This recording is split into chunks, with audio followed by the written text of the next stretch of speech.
Good afternoon, everyone. Thank you for joining us for this informational call on the Texas Collaborative for Healthy Mothers and Babies, Next Quality Improvement Project, Lactation and Safe Sleep Opportunities in Texas, or LASSO-TX, as we call it. My name is Susan Dmitrievich, and I serve as the Clinical Director at TCHMB. I'm also the Program Manager for this project, and my team and I are very excited to share this information with you today. Next slide.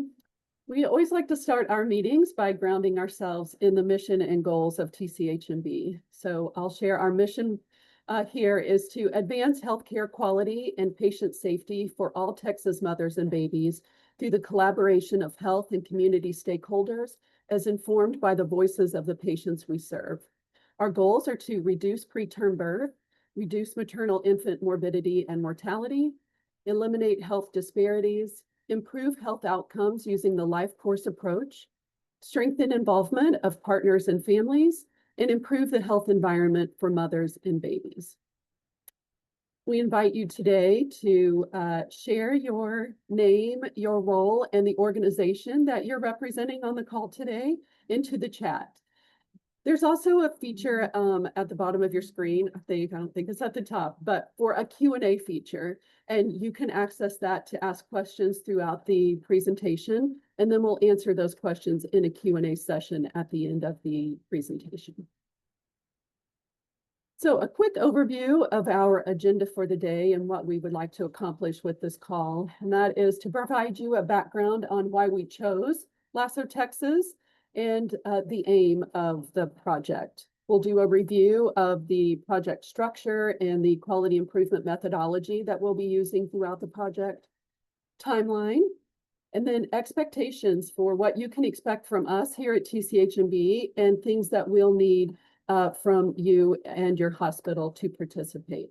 We'll also share how to enroll in the project, and then at the end, we'll leave plenty of time for a Q&A session for any questions you might have.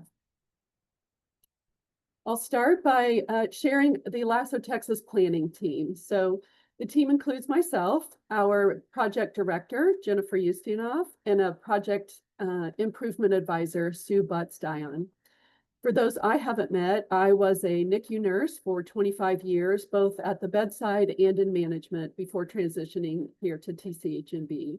So I'm really excited to get to work alongside some neonatal friends on this effort. And I'm going to open it up to Jennifer and Sue to have a moment to introduce themselves to all of you. Hi, everybody.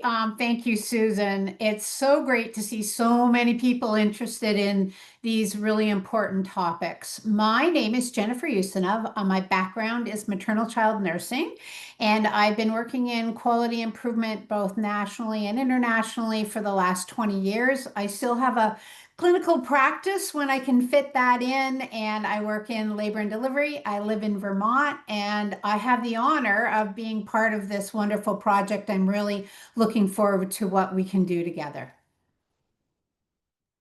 And hi, everybody. Sue Butts-Dion. I'm looking in the participant list and see lots of familiar names from my work with Texas AIM. So that's really exciting to see names that I know, and certainly names that I've yet to meet in the future. I'm an improvement advisor, have largely worked in healthcare, and I am not a content expert, but I help with systems redesign and look forward to, for those of you who may be wanting to be part of this work, look forward to working with you on executing great improvements and getting great results with breastfeeding, safe infant sleep. So thank you, Susan. I'll turn it back to you. All right. Thank you, Jennifer and Sue. So I also want to recognize our program manager, Olivia Wrighton, and our graduate research assistant, Caitlin Zajac Garcia. Many of you have been in contact with them via email. You might not have known it, but they have been fabulous assistants to the LASSO-TX planning team. I also want to highlight our TCHMB Executive Committee and our current chair, Dr. Charlita Guillory, and our incoming chair, Dr. Alice Gong.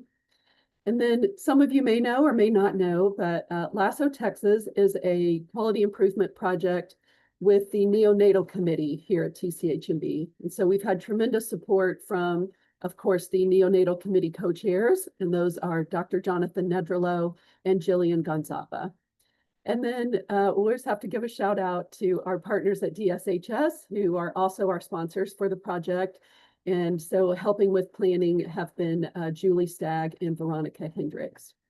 And missing from this slide is a representative from WIC, who we will be incorporating into this project. They're going to provide parent partners for hospitals to incorporate into their work. So we're very lucky that we're able to partner with WIC through our partnership with DSHS.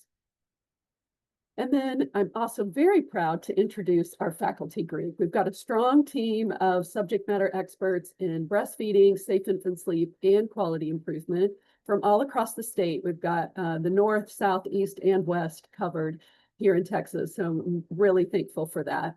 The faculty is going to be co-chaired by Dr. Tiffany Molina. She'll be heading up the breastfeeding arm of the project, and Dr. Sanji Garza-Cox, who will head the safe infant sleep portion of the project.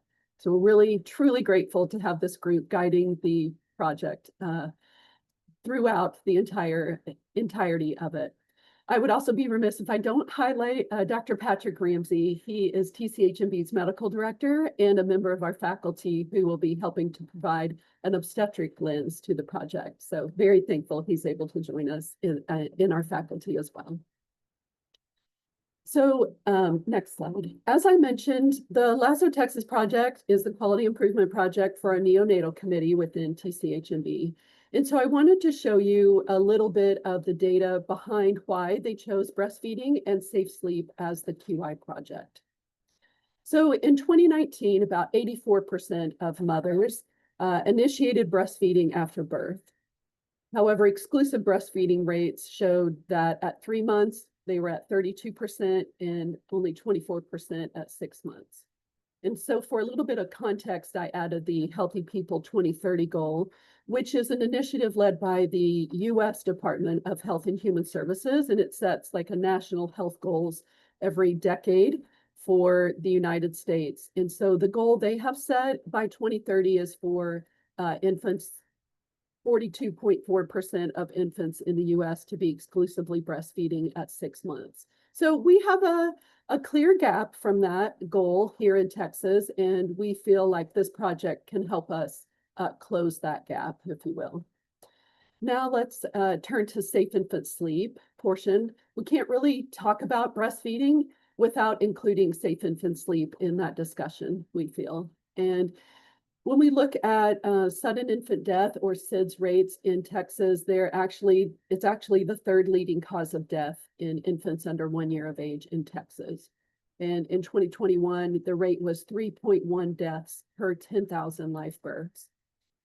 When we look at safe sleep practices among Texas caregivers, the numbers show where there's some room for improvement. We've got about 78% of caregivers placing their baby on their back to sleep, which is good. 78% is a decent percentage, but it still leaves 1 in 5 babies not being placed on their back to go to sleep.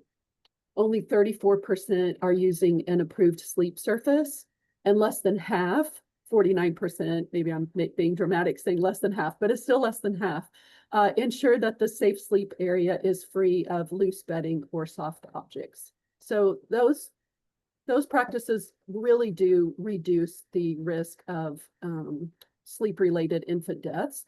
And so we feel like incorporating and increasing the amount of education and modeling that we are doing in the hospitals for our new mothers and families can make an impact on those numbers. So I'm going to transition the call over to Jennifer now to talk a little bit more about why hospital practices matter.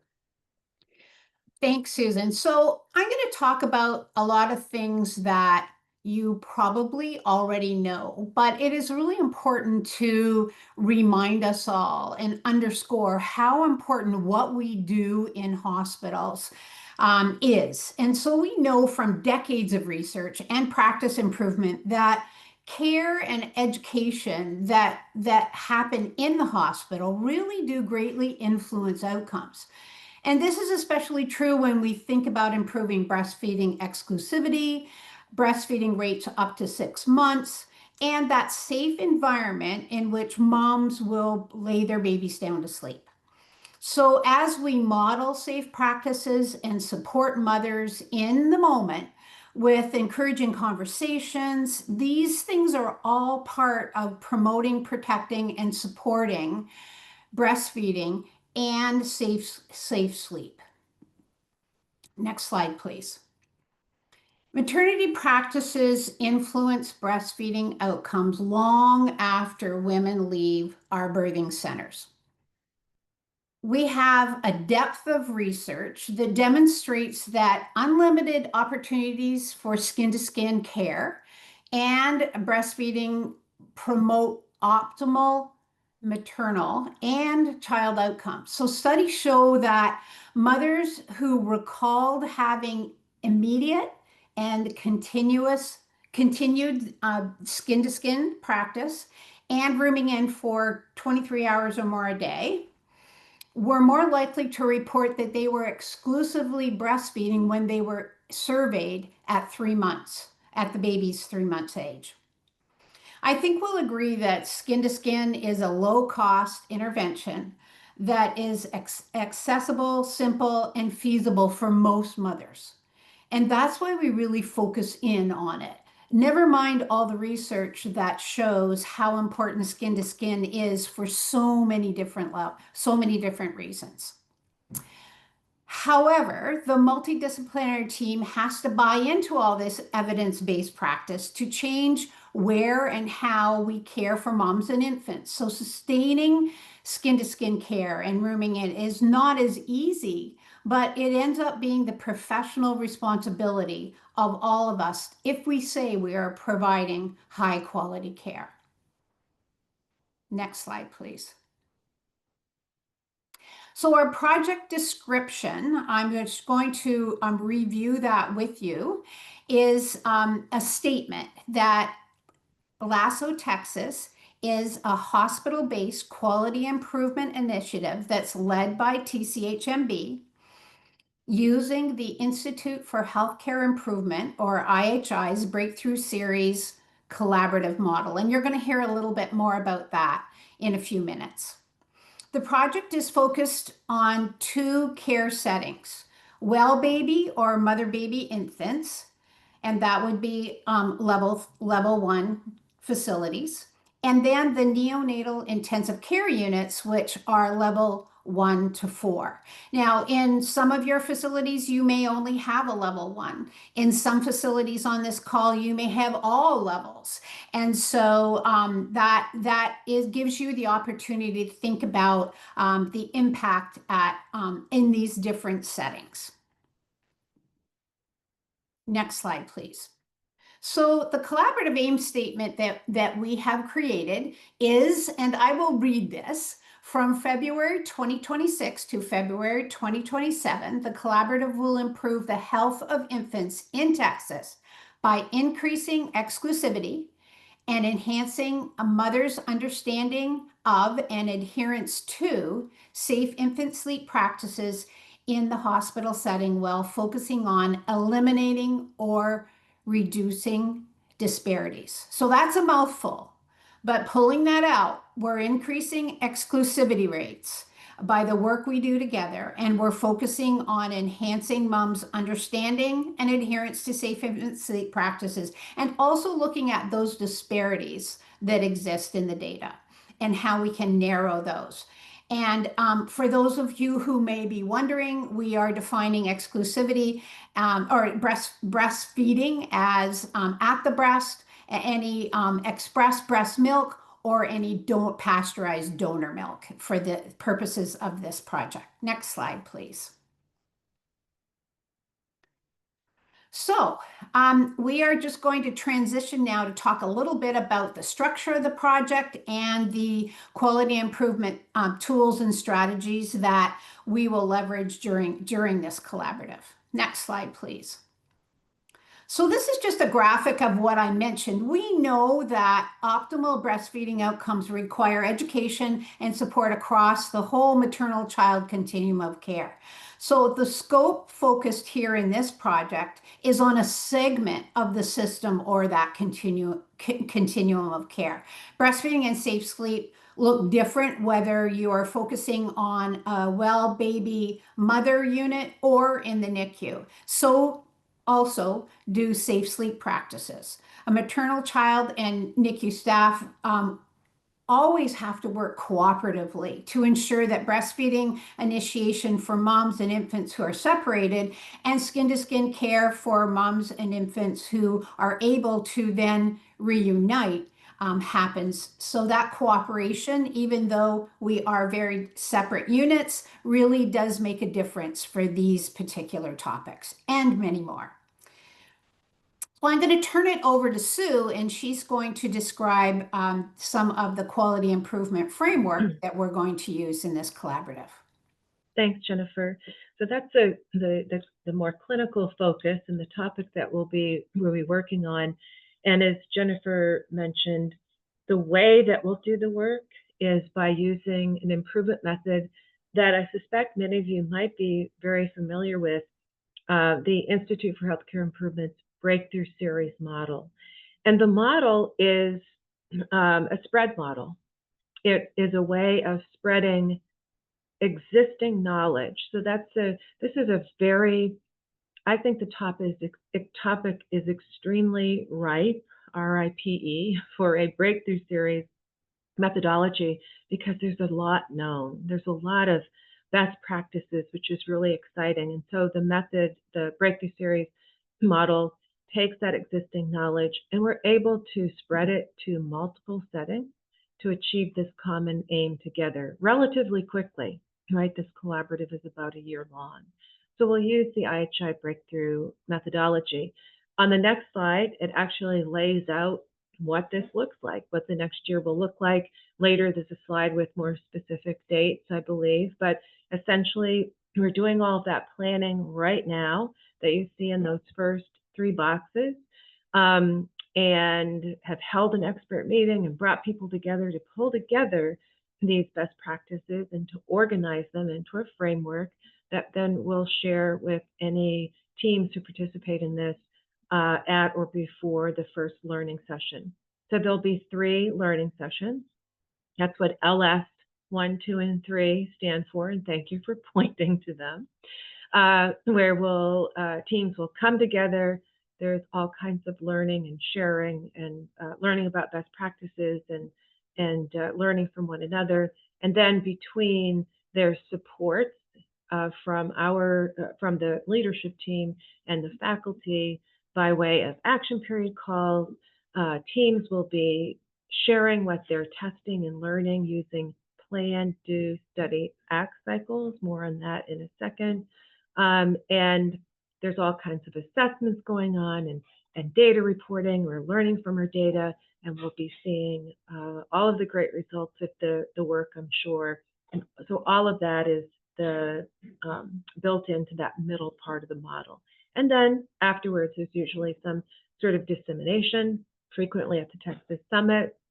It's one place, and the teams will learn ways to hold on to the gains that they've made during the collaborative. So a really strong component of this is, and an important component are certainly the learning sessions where we all share and all learn, and those action period calls. But you can see there's all kinds of other supports as well.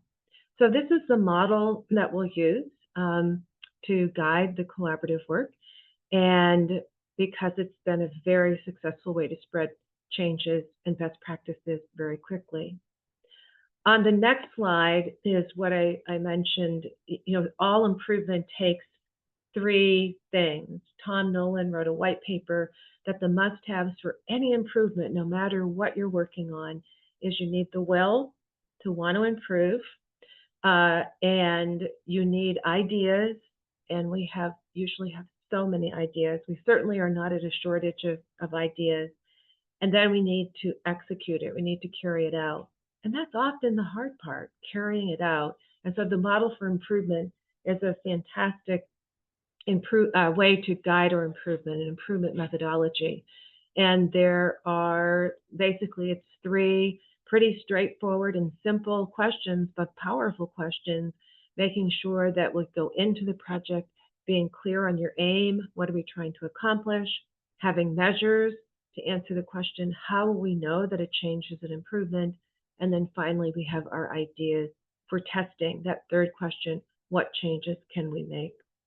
And in the collaborative, we'll actually, that's our gift as part of the collaborative, is that pre-designed list of best practices, a starting place for teams who want to participate.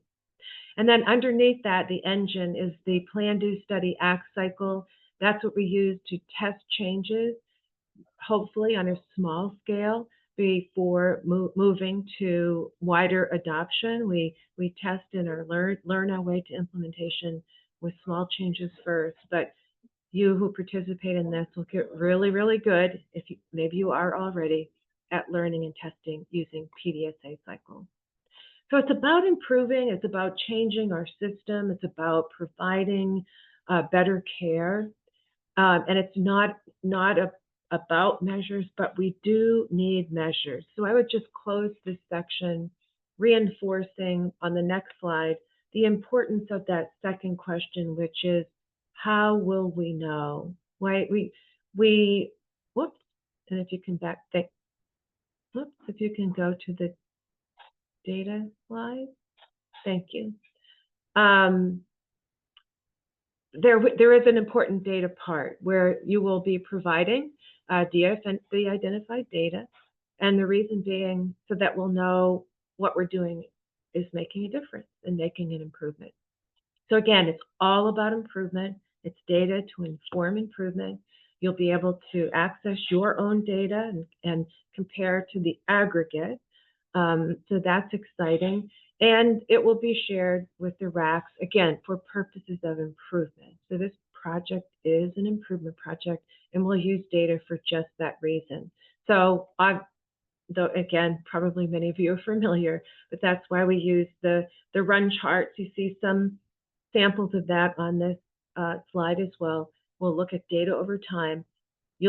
Hospitals will be making changes, and we'll look at our data to see what the results are, and see that data move, I'm sure, in a direction of goodness. So anybody participating, we'll definitely talk more about this, and there are breakout sessions planned certainly for the very first learning session, as well as some information and pre-work. So that's a little bit about the model, and it's together this with all of the information about breastfeeding and safe infant sleep is where the magic happens. The two together, the scientific model along with the content knowledge, and combining those gets very exciting during the collaborative. So thank you, and I will turn it back to you, Jennifer. Thanks. So it is exciting. I think it's exciting because we can be assured that this is all evidence-based. Everything Sue talked about, all the practices that we're going to talk about, that we want you to take a deep dive into, it's all evidence-based. And as professionals, that's really what guides us. So thank you, Sue.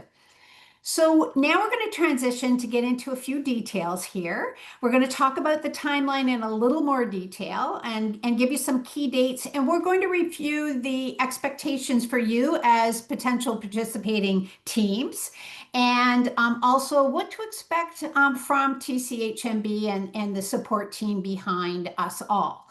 And so on the next slide, this is going to be familiar. Sue showed you that engine for the Breakthrough Series Collaborative. And here we've inserted some dates to help you plan ahead. We'll give you more specific dates after you enroll and we get things going. But just so you know, Learning Session 1, February 2026, Learning Session 2, June of the same year, and then, believe it or not, a year from this month, will be Learning Session 3. And then we hope to have a harvest where we harvest all that really good learning and improvement in February of 2026. And so that in a nutshell is where we're going and the roadmap as far as key dates. And I'm going to turn it back to Susan, who's going to go through some more of the details. Thanks, Jennifer. So we wanted to just review, what does participation look like for you in your hospital? And you've heard a lot about these learning sessions. They're kind of a cornerstone of the project. And as they mentioned, there are 3 of those. A little bit more detail about that. So each learning session, we will be breaking down into 3 cohorts. And so they're regional cohorts just because Texas is a really big state. And to bring everyone together in one place, if we have, let's say we have 150 hospitals enroll, the sheer number of people that would be there would be too great for us to provide the individualized support that we want to give and you deserve to receive. So the learning sessions, like I said, broken down into 3 regional cohorts. Those will be held in Dallas, in Houston, and in Austin. So learning session 1 will be held 3 times, once in each of those cities. A little more detail is that the learning sessions, they're 2 days in length. They are full days. It's like an 8 to 5 kind of thing. We're going to fill your brains with as much information as we possibly can and have you share as much as you possibly can with peers in your region. We've gotten a lot of questions on, well, how many people do we need to send to the learning session, which is a great question. And I'll tell you the ideal size, team size to send would be 4 to 5 members of your core team. And there's just a lot of collaboration, a lot of learning, and there's also a lot of time that we're going to give you to plan in what you're going to put into place in your hospital and plan out how you're going to do that. We, however, are very aware that every hospital and every hospital system is different. People have different resources, different staffing, different budgets. And so we would ask that at a minimum, 2 staff members attend the learning sessions. And there are a couple of people who are really needed in those learning sessions. And one would be the person who will be in charge of your data, who will pull data, who will submit the data, who understands the data. And the other person would be a project leader or someone who can affect change and bring back the information and share that with the rest of your core team. In addition to those 2 staff members, we really, really, really want you to be able to send a physician with you. They're integral in making changes in your units. And so we feel that they are especially important to come to the learning sessions. So that's at a minimum. Again, if you're not able to do that, though, just contact us. We'll figure something out, okay? There's also going to be pre-work that comes along with the learning sessions. Don't be scared, don't be overwhelmed. We will walk you through every step of that. And it's mostly just pulling information together for your particular hospital on how is your hospital set up? What are your current practices? What are you finding are your current opportunities for improvement? And a lot of this information you'll share in very small groups in a storyboard type session where other teams, you can learn from other teams together to see what they're doing, what problems did they have that they identified and how did they overcome those as ideas for you to put into place as well. In between the learning sessions, we will have action period calls. There will be 1 call a month. They're virtual. We ask, bring as many people as you can onto the action period calls. And in those, we'll review some project process, highlight data trends overall for the project. No one hospital we will not present their individual data just as an aggregate, and then share success stories or share opportunities, lessons learned from the hospitals. And then the 2 other large things that we want to make sure we share as expectations are to submit data. There will be monthly data to submit, and there will be quarterly data to submit. The monthly data will mainly be quantitative data, whereas the quarterly data will be a little more qualitative. So you will also share things like what PDSA cycle did you use during that month to affect change in your hospital. And then the other thing we ask is for you to collaborate. The one nice thing about the learning sessions is that you could be in a room full of hospitals that you're competing with in your region or maybe in the next city over, and there's still ideas that you can share together because the goal is to improve care for mothers and babies in our state, not just individually in our hospital. So it's really fun to attend those learning sessions and get to collaborate with others near you. So you can go to the next slide. So what will TCHMB provide to you? As a participating hospital, we want to provide you a supportive learning environment with opportunities to collaborate with peers across the state. We want to provide technical support from our improvement advisor, Sue, from faculty and from staff. We will provide you access to subject matter experts in breastfeeding, safe sleep, and quality improvement, and then provide you resources to help you not only improve in this project, but also strengthen your hospital's overall quality improvement capacity. You can go to the next slide. So those are the expectations that we have of you and we want you to have of us. Key dates for you to know for the project at this point in time. Enrollment closes on November 15th. I believe that's a Saturday, so you probably have till the 17th on Monday, but the official date is November 15th. The project will launch at the first learning session, February of 2026. There will be information that we share after you have enrolled to help you prepare for that learning session and help you prepare to be able to submit data, things that you may want to look at your EHR or to determine how you're going to pull data to be able to submit for the project. And then, as Jennifer mentioned, the project will conclude in February of 2027. So those are some big dates for you to remember. And then I also want to talk to you about enrollment.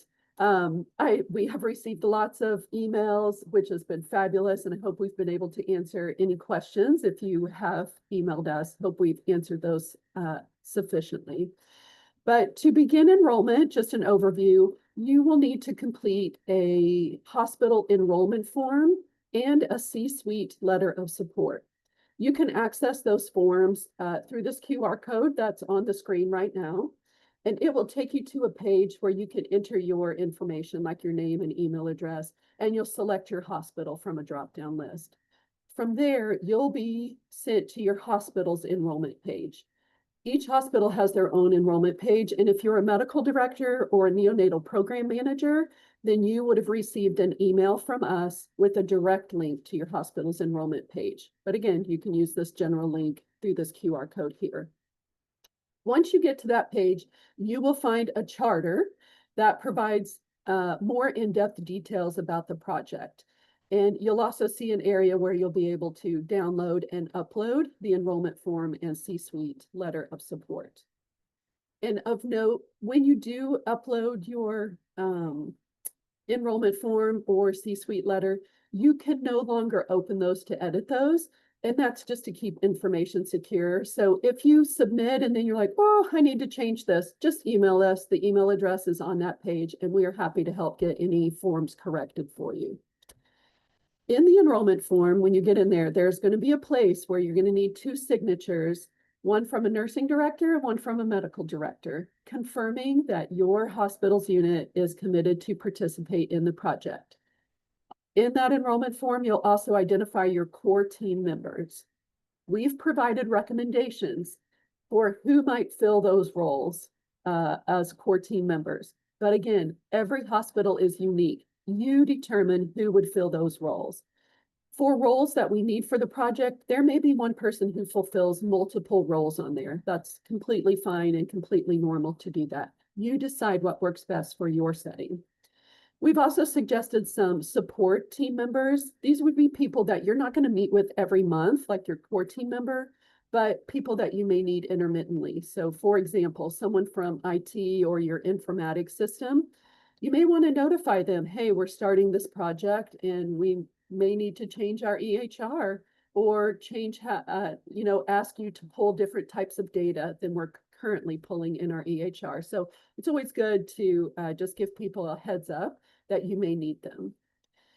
And then the other form, like I mentioned, is the C-suite letter of support. And this just ensures the C-suite level in your hospital is aware of the time commitment that you would need to put into this project. You're going to need to hold monthly meetings. You're going to need to submit data, and there will be travel to the learning sessions.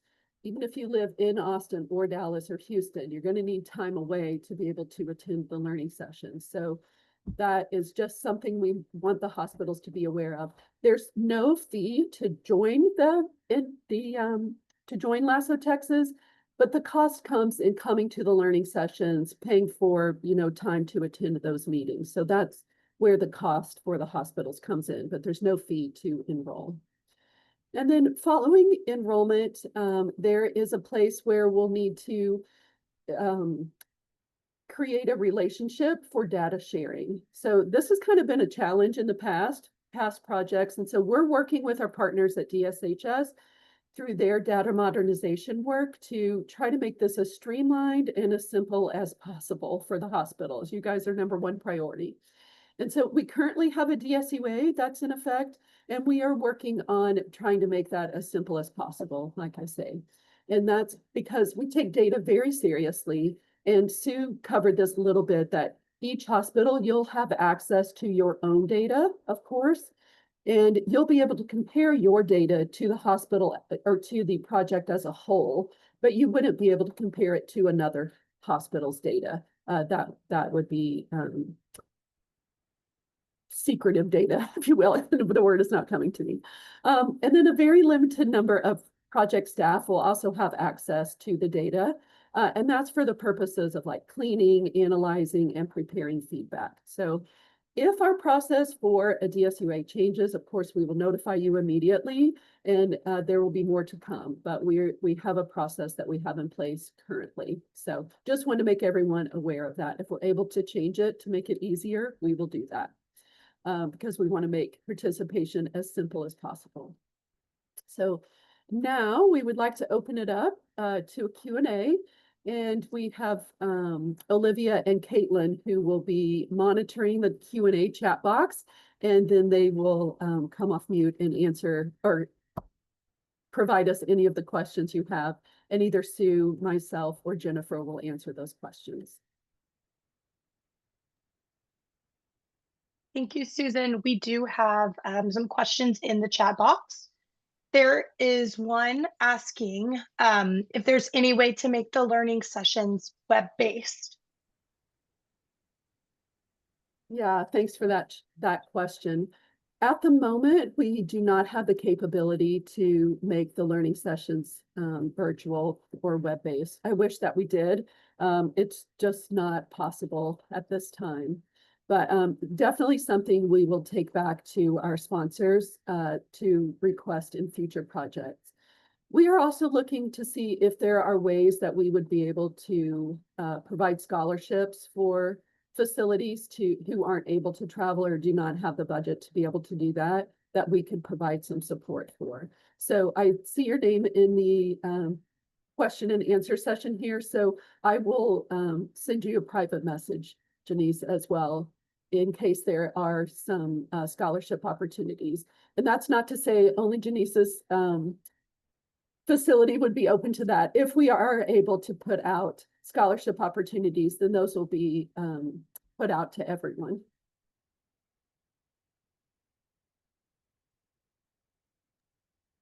Okay, we have another question. How soon will the learning session dates be available, and will they be on weekdays? Yeah, so they are on weekdays. Right now, I think the first session, it starts February 19th of 2026. That should be a Thursday. I may have the date wrong, but I think I'm right. The 19th and 20th. And then they will be back-to-back weeks. So it'll be that 19th and 20th, whatever that next Thursday and Friday is. And then the third one would be held in, I think it's March, actually, March 5th and 6th, or 4th and 5th, somewhere around in there. But it's that Thursday and Friday. Currently, the rotation would be, we would have the first cohort in Dallas, the next cohort in Houston, and the third cohort in Austin.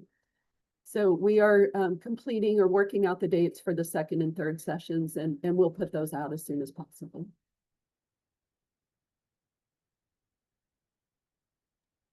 Okay, and we have a question about the data. Will the data be manually uploaded? At this time, yes, data would be manually uploaded. Mhm. Now, keep in mind, it is aggregate data, so we're not asking for individual patients. We do not want any patient identifiers or individual patient information. So it is an aggregate of data that you would submit.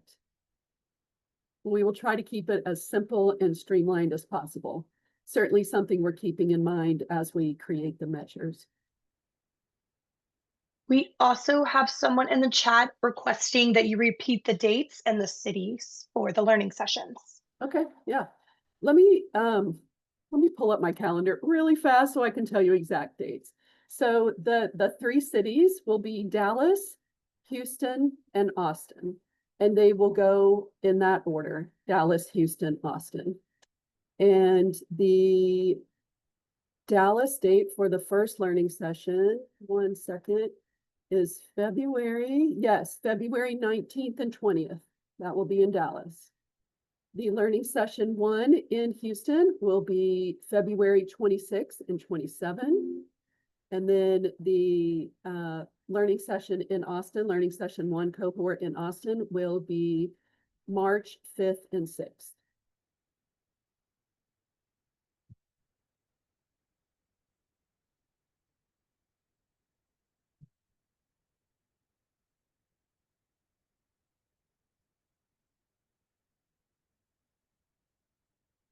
I see one here. Is there a cohort in particular that each facility needs to go to based on location of facility? It will be up to you which location you attend. That's up to you. Well, I think we'll probably invite you based on, we'll look at how many hospitals have enrolled and where each is located, and then try to even out the numbers by inviting you to a certain location, but certainly anyone has the opportunity to change locations. That's perfectly fine. Susan, our next question in the chat is, do the learning sessions come with CEUs? Yeah, great question. At this moment, we have not set up CEUs for the learning sessions, but something we can certainly look into. Thanks for asking that.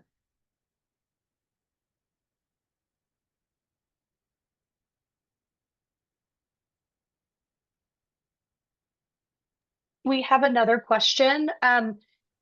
What if the participants can only attend one of the 2-day sessions? Mm-hmm.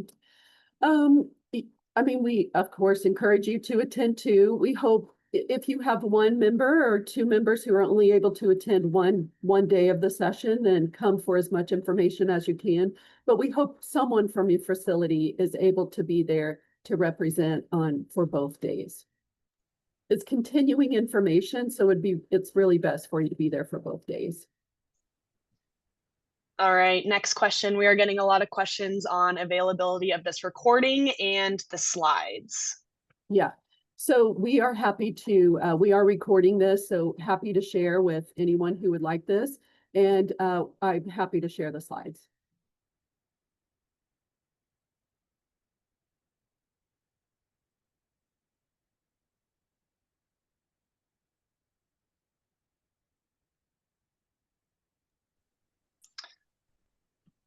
All right, another clarification question. A participant is wondering, do they have to attend the session in their particular region, or if the dates work better for a different region, can they attend those instead? Yeah, you can attend a different region if you want to.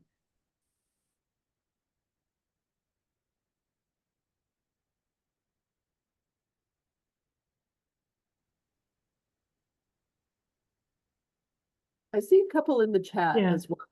I do too, Susan. Do you mind if one is about, can I represent my RAC facilities at the learning session since I am our TCHMB rep, or does it have to be a representative from each facility? The learning sessions are unique. It's not like a conference, it's a work time, and where the hospital teams come together and actually learn, certainly learn a lot, but also have team meetings and do figure out how do we apply it in our facilities. So I'd be interested, Susan, in what you think, but thinking best if the actual people from the facilities are there, not to say that as the TCHMB representative, you shouldn't be there. That would be great, but it's really helpful to have the team there. Susan, would you say? Yeah, I would say that, because they would have a hard time making the same adjustments in all the facilities of your RAC. And I'll add that everyone on this call believes that their environment in their hospital is unique, and it is in a lot of ways. And so I would be a little bit hesitant to be that one person that helps them translate all that's said at a learning session so it's really relevant for them. And I think we lose some enthusiasm when the whole team isn't there to say, oh, we're doing this really well in safe sleep. We're doing this really well in breastfeeding, and here's a couple of things we really need to work on. So I think that individualized attention to both those topics is what the team brings from this facility. Yeah. We have a couple of questions about the data, some questions about the type of data that will need to be collected. And then we have another question that's asking, besides exclusive breastfeeding rates, what type of data is going to be collected and shared? Yeah. So Sue can probably, I will give a very brief answer and then I'll let Sue give a little bit more. We are creating the measurement strategy as we speak. We're finalizing that together here at TCHMB, and we'll be working with our faculty members to finalize that measurement strategy. Those will be the measures or the data that you will submit. So that, like I said, that's being finalized now. And I did see a question, someone asked, will TCHMB determine what data we collect? Yes, the project will inform you what data that you need to collect. There will be data revolving around breastfeeding and safe sleep and different types of data. So I'll let Sue kind of dig a little bit deeper into those questions. Yeah, I mean, absolutely there's the outcome measure that's tied to, directly to the aim, which is, are we increasing breastfeeding rates? But then there's certain process measures, right, that are real important. Are we doing some room audits to make sure that all the safe infant sleep practices are in place? So we'll be asking measures of that type. There's important practices, like Jennifer mentioned, about skin to skin and rooming in. And so those big key processes, it's not every measure under the sun, but we have a small set of useful measures tied to the big key changes that we'll be asking you to collect and report. Also some structural measures that we won't ask you about those as frequently. We'll ask them a few times throughout the life of the collaborative, the structural measures being those things related to things like policy, right? You either have a policy or you don't. You either have staffing in place or you don't, but we'll be asking those sorts of questions on a less frequent basis, but there will be some monthly data that would categorize as, outcome measures to help us know if we're achieving the aim or not, help you know, and then just a few measures linked to some key process measures. And there'll be measures for well baby, and then unique measures for NICU, because they're different and the work's different. But as Susan said, we are closing in on the final operational definitions of those and worked with the expert faculty group to come up with a small set of useful measures.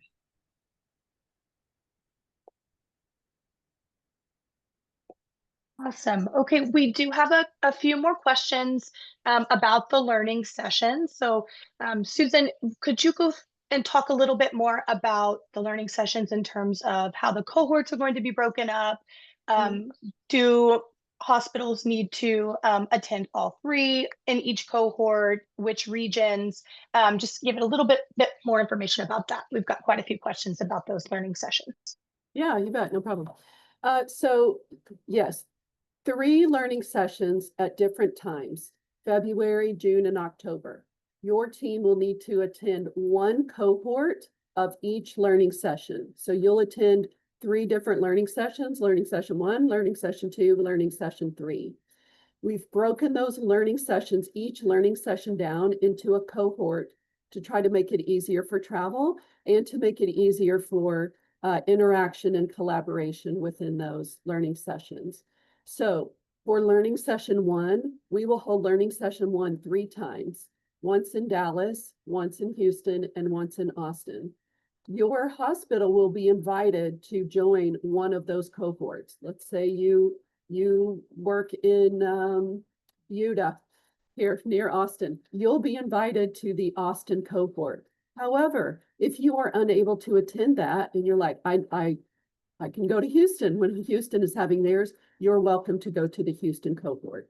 That is up to you. We will arrange hospitals into cohorts and suggest you come to a specific cohort just for ease of travel and to try to have a level playing field of how many teams are at each session. But again, the main thing is you come to the session. So if you need to choose a different one, you are welcome to do that. What else about, anything else about cohorts of? They were asking about whether at the learning session, it would be broken down into levels of care.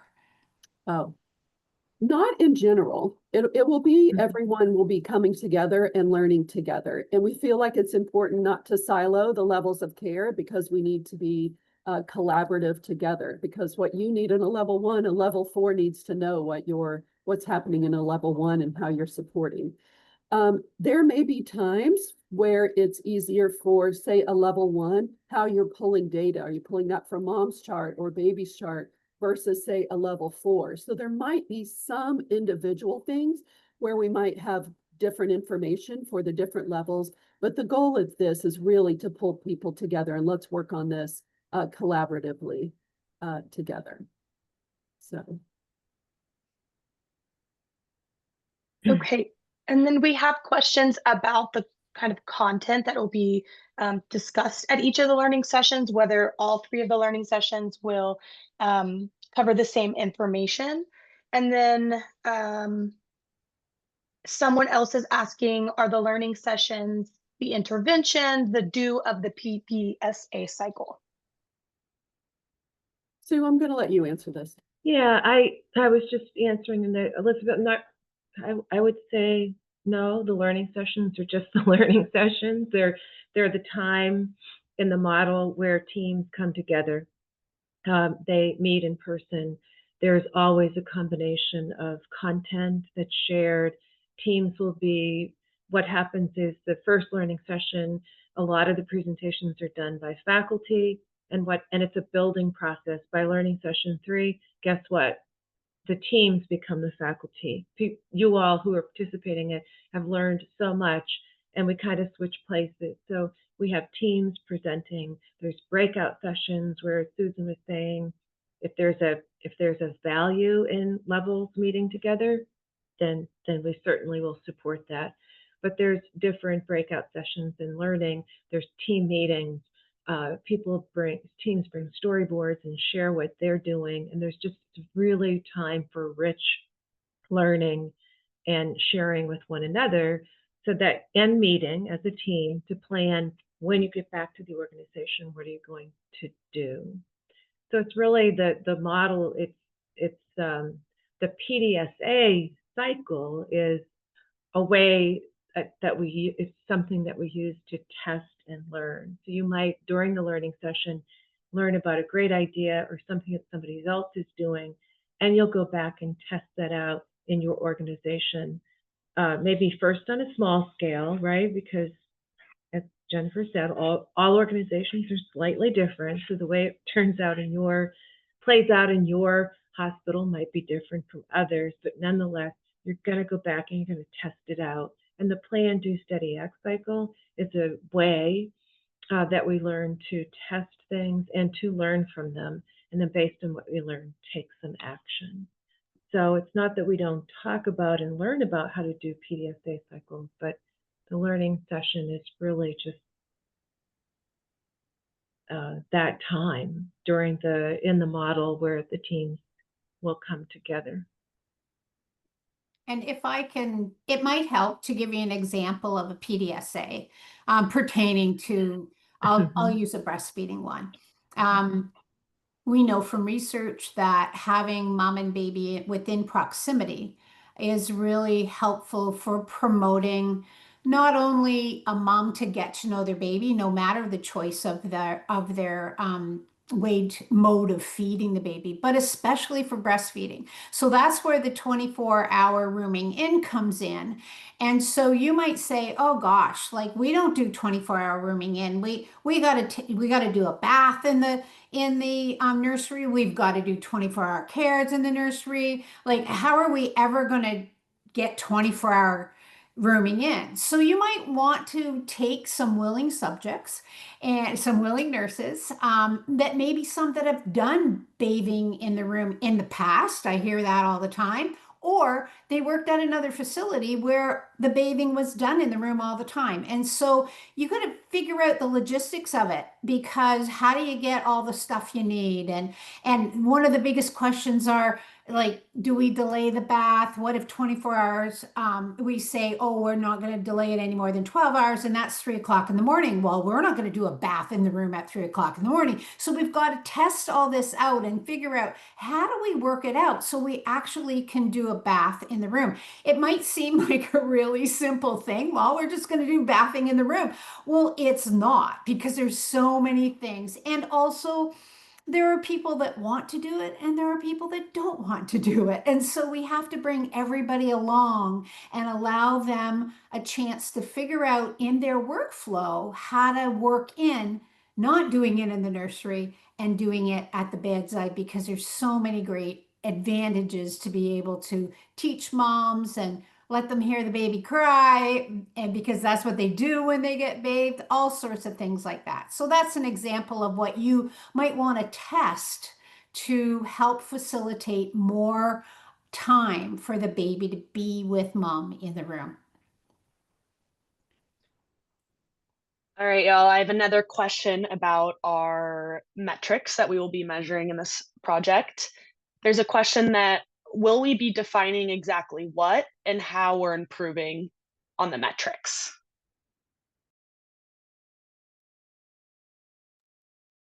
Will we be defining exactly? Can you repeat that? Yes.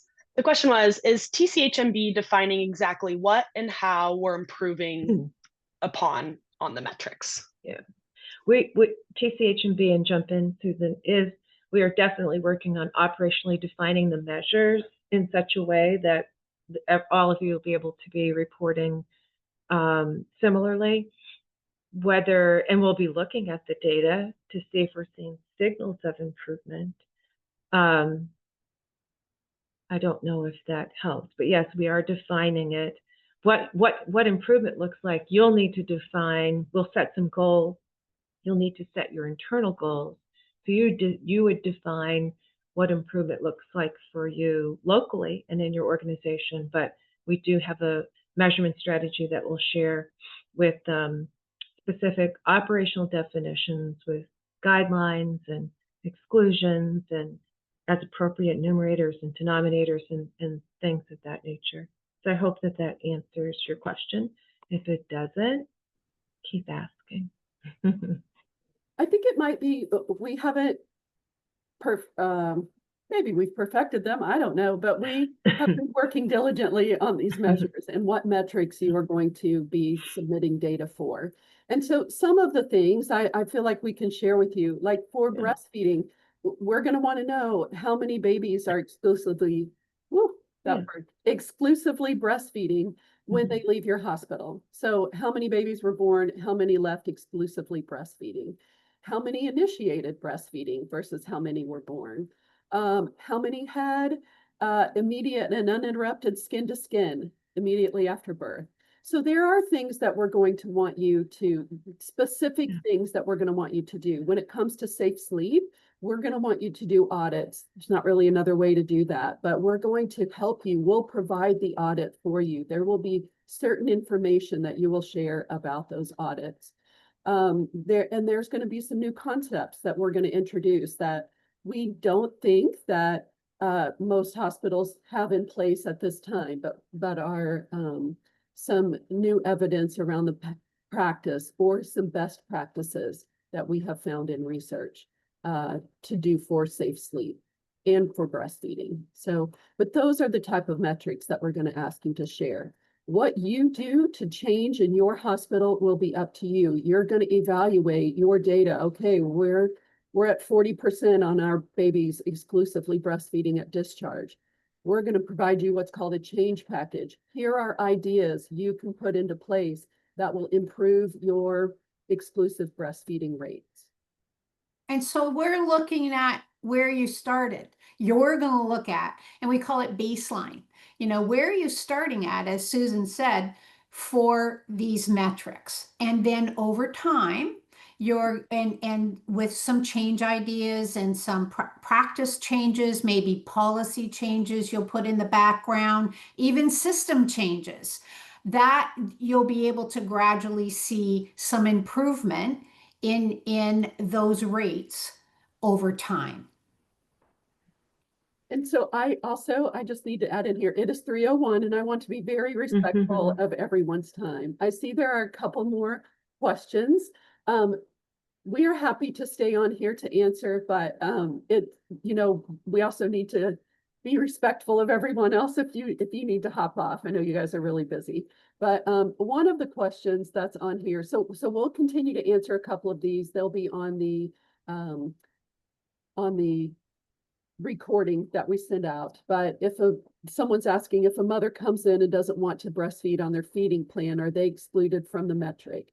These are things that we're discussing for the measures, and there'll be details that we'll include in the measures for infants or mothers you exclude from the measures or from the data that you submit. So we will answer those in the learning session, in learning session 1. Yes, so the anonymous attendee who asked about, yes, babies from level 4, understand exactly what you're saying. The answer to that is yes. Like just exclusive breastfeeding from a level 4, when does that happen? Not very often, if ever. So yes, that will be accounted for in our NICU measures for breastfeeding.